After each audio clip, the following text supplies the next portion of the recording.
Hello दोस्तों, बहुत बहुत स्वागत है आपका हमारे इस चैनल में जिसका नाम है कोडर बाबा और मैं हूं आपका दोस्त बलराम। जी हाँ दोस्तों, आज का जो क्वेश्चन है हम उसे स्टार्ट करने वाले हैं आज का जो वीडियो है हम उसे स्टार्ट करने वाले हैं एक क्वेश्चन से। जी हाँ, ये क्वेश्चन आपको अगर किसी एग्जाम में आ जाता है तो वहाँ आप इसे आसानी से लिख सकते हैं, या फिर अगर आपको असाइनमेंट बनाना है, नोट्स बनाना है तो आप वहाँ पे लिख कर, आप CS ब्रांच में हैं, IT ब्रांच में हैं तो आपके लिए ये बड़ा ही हेल्पफुल होगा। तो चलिए हम देखते हैं अपने क्वेश्चन को। आज का जो क्वेश्चन है वो क्वेश्चन है, draw the block diagram of digital computer and explain each terms used in digital computer. तो चलिए हम पहले डिजिटल कंप्यूटर का एक ब्लॉक डायग्राम बनाएंगे और उस डायग्राम में जितने भी छोटे छोटे टर्म्स होंगे और सारे टर्म्स को हम एक्सप्लेन करेंगे। तो चलिए आंसर की तरफ बढ़ते हैं। तो आज हम शुरू करते हैं। तो पहले तो हम डिजिटल कंप्यूटर क्या है, डिजिटल कंप्यूटर के बारे में जान लेते हैं। जी हाँ, a digital computer is a programmable machine which read the binary instruction and process the data and which are present in binary form. And digital computer are different from analog computer. बिल्कुल सही। Analogue computer जो होते हैं उसमें एक अगर हम wave की बात करें तो आपने देखा होगा कि एक मैक्सिमम वेव से जाके फिर एक माइनस मिनिमम, मतलब सिर्फ जीरो से स्टार्ट होगी 100 तक जाएगी, फिर 100 से जब फिर घटते घटते जीरो पे आएगी, फिर वहां से फिर घटते घटते माइनस में जाएगी। तो ये एनालॉग सिग्नल का होता है। जबकि डिजिटल जो सिग्नल होते हैं वो जीरो से 1 0 1 0 यानी दो नंबर पे बेस होते हैं, जबकि 0 या 1। ठीक है। तो digital computer are the different from analog computer and in the sense that analog computer process the analog data and here the term analog represent continuous data और रियल वर्ल्ड डेटा। ओके, आगे चलते हैं। तो यहाँ पे लिखा हुआ है कि the digital computer take the binary data as input and process according to the set of instruction called program। जी हाँ, हमारे वो प्रोग्राम ही होते हैं जिनके हिसाब से हम डेटा को क्या करते हैं, हम प्रोसेस करते हैं। यानी कि अगर हमने एक प्रोग्राम लिखा है A+B का, जिसमें A+B यानी कि एक वेरिएबल है, B एक वेरिएबल है, दोनों को ऐड करना है। तो अगर हम कोई नंबर, अगर हम कोई इनपुट इंटर करते हैं तो उन इंटर किए गए इनपुट का होगा क्या, भाई वो डिसाइड करेगा प्रोग्राम कि इनका करना क्या है, इनका एडिशन करना है, इनका मल्टीप्लाई करना है। ठीक है। तो ये यहाँ पे लिखा हुआ है कि द एज यहाँ पे ये लिखा हुआ है, क्या लिखा हुआ है यहाँ पे फिर से देखिए इसे, digital computer takes the binary data as input and process according to set of instruction. वो इंस्ट्रक्शन क्या कहलाते हैं, प्रोग्राम कहलाते हैं। जी हाँ। And produce the digital output, और प्रोसेस के बाद उसे इंटर किए गए इन्फॉर्मेशन इनपुट का प्रोसेसिंग के बाद हमें क्या मिलता है, आउटपुट मिलता है। तो हम आगे चलते हैं। तो यहाँ पे लिखा है the following main function unit of digital computer. तो डिजिटल कंप्यूटर के बेसिकली 4 जो फंक्शन यूनिट होते हैं।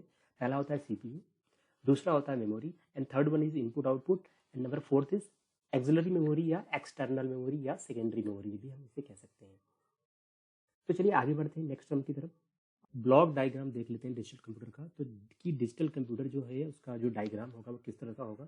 तो यहाँ पे आपके लेफ्ट हैंड साइड में जो देख रहे हैं ये इनपुट यूनिट है। यहाँ पे एक बॉक्स बना है, ये इनपुट यूनिट है। ये इनपुट करेगा इन्फॉर्मेशन कहाँ पे, CPU के पास, आपके कंप्यूटर के अंदर, जहाँ पे क्या होगा, सेंट्रल प्रोसेसिंग यूनिट CPU। अगर हम CPU ये देख रहे हैं, बीच वाला CPU है। अगर हम CPU का स्ट्रक्चर देखें तो यहाँ पे ये डिफरेंट टाइप ऑफ कैटेगरीज में डिवाइड होता है। जैसे पहला होता है ALU, फिर accumulator, general purpose register, and बीच में होता है कंट्रोल यूनिट। यानी कि आधे में पूरा कंट्रोल यूनिट होता है और आधे में 3 चीज़ें होती हैं, ALU होता है और एक्यूमुलेटर होता है और जनरल पर्पज रजिस्टर होते हैं। और उसके बाद यहाँ से CPU से हमारी मेमोरी जुड़ी होती है, यानी मेमोरी। और फिर मेमोरी से जस्ट बाद में हमारा सेकेंडरी मेमोरी जुड़ा होता है। यानी कि ये जो मेमोरी देख रहे हैं ये हमारी प्राइमरी मेमोरी होती है और ये सेकेंडरी मेमोरी होती है। और फिर CPU के बाद लास्ट में देखिए आउटपुट, यानी कि पहले हमने इनपुट से इंफॉर्मेशन इनपुट किया और CPU से लेके प्रोसेस की और प्रोसेस करने के बाद उसे आउटपुट में जनरल कन्वर्ट कर दिया। तो ये जो स्ट्रक्चर आप देख रहे हैं ये डिजिटल कंप्यूटर का ब्लॉक डायग्राम है। आप इसे किसी भी एग्जाम में अगर आपसे ये पूछा जाता है व्हाट इज कंप्यूटर, अगर आपको कंप्यूटर भी पूछा जाता है कंप्यूटर सिस्टम क्या है, तो तब भी आप ये डायग्राम वहाँ पे आसानी से बना सकते हैं कि हाँ कंप्यूटर सिस्टम क्या होता है। उसमें इनपुट होते हैं, CPU होती है, मेमोरी होती है और हमारा आउटपुट होता है। तो चलिए हम आगे चलते हैं। आगे इसी के जितने भी टर्म्स हैं, जैसे कि इनपुट, CPU, ALU, इन्हीं सारे टर्म्स को हम एक्सप्लेन करेंगे। तो जैसे कि हमारा पहला टर्म है वो है CPU को, यानी कि सेंट्रल प्रोसेसिंग यूनिट भी हम कहते हैं, इसका फुल फॉर्म होता है। और इसे हम कंप्यूटर का ब्रेन कहते हैं। ठीक है। CPU is the brain of computer where all kind of processing is done. जी हाँ बिल्कुल, ये कंप्यूटर का दिमाग होता है और यहीं पे सारी प्रोसेसिंग डन होती है। This unit takes the input data from the input device and process it according to the set of instruction called program। जी हाँ बिल्कुल सही है। ये इनपुट डिवाइस से इन्फॉर्मेशन लेगा और उन्हें प्रोसेस करके एक आउटपुट जनरेट करेगा। और प्रोसेसिंग किस पे निर्भर करती है, आपके प्रोग्राम पे, कि आपने प्रोग्राम किस टाइप का लिखा हुआ है। आगे चलते हैं। The major function of CPU is to store the data temporarily in the register and perform arithmetical and logical computation. बिल्कुल सही है। CPU has two major part. जी हाँ, सीपीयू बेसिकली दो भाग में डिवाइड होता है। Number one arithmetic and logic unit and number third is control unit. जी हाँ, अरिथमेटिक और लॉजिक यूनिट क्या करता है, वो arithmetic and logical operation perform करते हैं और कंट्रोल यूनिट इन सारे ऑपरेशन को कंट्रोल करता है। तो चलिए हम देख लेते हैं पहले अरिथमेटिक लॉजिक यूनिट क्या करता है। ओके, तो यहाँ पे हम दोनों लिखे हैं, हम एक एक करके हम देख लेते हैं। अरिथमेटिक जो होता है, अरिथमेटिक ऑपरेशन, अरिथमेटिक यूनिट जो होता है वो अरिथमेटिक ऑपरेशन परफॉर्म करता है ऑन डेटा बाय, जैसे कि एडिशन, सब्सट्रैक्शन, मल्टीप्लिकेशन, इस तरह के जो जो टास्क होते हैं ये अरिथमेटिक यूनिट हैंडल करता है उन्हें।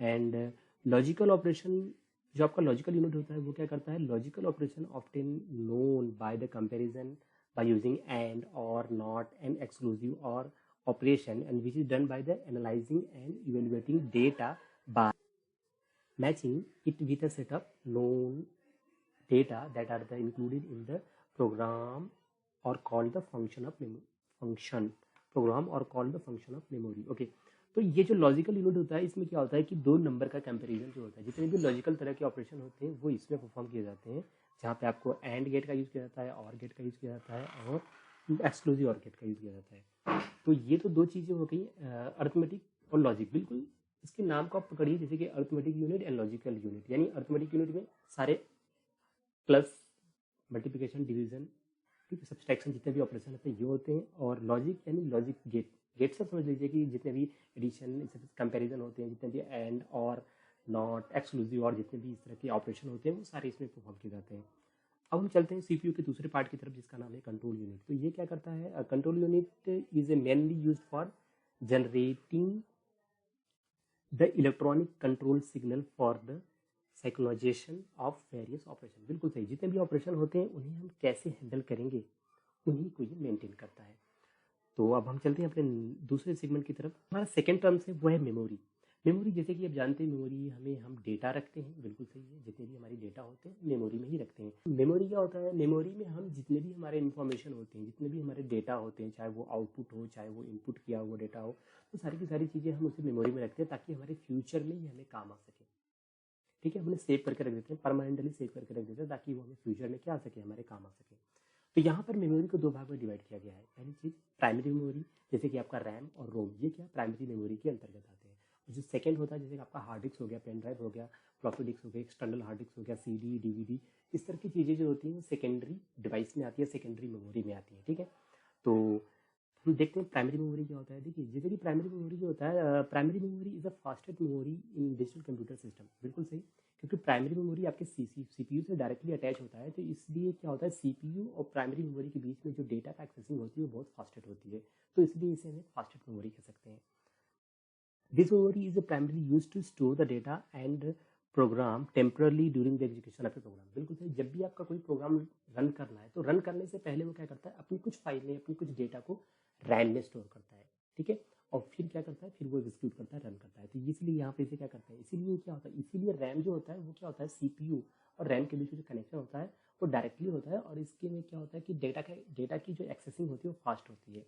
ठीक है, तो दूसरे दूसरे पार्ट की बात करते हैं, जिसे हम एक्सिलरी मेमोरी कहते हैं या सेकेंडरी मेमोरी कहते हैं। ये क्या होते हैं, secondary memory is use to store the operational, use to store the operating system. बिल्कुल सही, आपका ऑपरेटिंग सिस्टम जो होता है वो आपके सी ड्राइव में होता है, कंपाइलर जो भी आप एप्लीकेशन इंस्टॉल करते हैं कंपाइलर में होता है, and assembler and application program, data, file, music, movie, जितनी भी चीज़ें आप इसमें स्टोर करना चाहते हैं परमानेंटली तौर पे, ताकि आप फ्यूचर में कभी भी उनकी जरूरत पड़े तो अपने आसानी से यूज कर सके, वो सब हम सेकेंडरी डिवाइस में या सेकेंडरी मेमोरी में स्टोर कर देते हैं।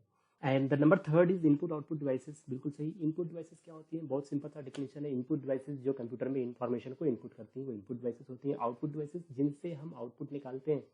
ठीक है, आउटपुट डिवाइसेस जैसे कि हम सिस्टम से अगर कुछ हम ले रहे हैं अपने लिए, ठीक है, सिस्टम हमें कुछ जनरेट करके दे रहा है, तो आफ्टर प्रोसेसिंग जो इन्फॉर्मेशन हमें मिलती है वो क्या होता है, आउटपुट। जैसे कि आपको कोई सी में अगर आप प्रोग्राम रन करते हैं तो आपके कंसोल पे, यानी कि जो आपके डिस्प्ले पे क्या एक आउटपुट आता है, आपने दो नंबर एंटर किया, उनको ऐड करके वो आपको आउटपुट दे दिया, तो दैट इज डिस्प्ले, क्या आपका आउटपुट मॉनिटर है।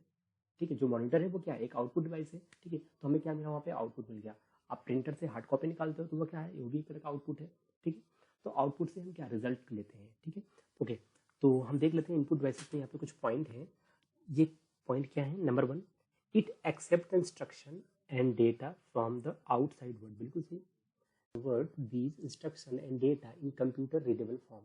बिल्कुल सही। आप कीबोर्ड से अगर ई प्रेस करती हैं तो वो क्या होता होगा, वो बाइनरी में कन्वर्ट होकर कंप्यूटर सिस्टम के पास जाता है, क्योंकि कंप्यूटर जो है वो क्या करता है, बाइनरी नंबर ही समझता है। Okay, it supplies the converted instruction and data to the computer system for further processing. तो आउटपुट यूनिट क्या है?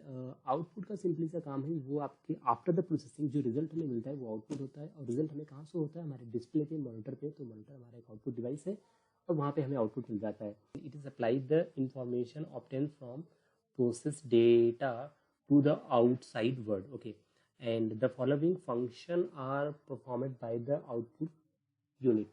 तो क्या फंक्शन है भाई इसके?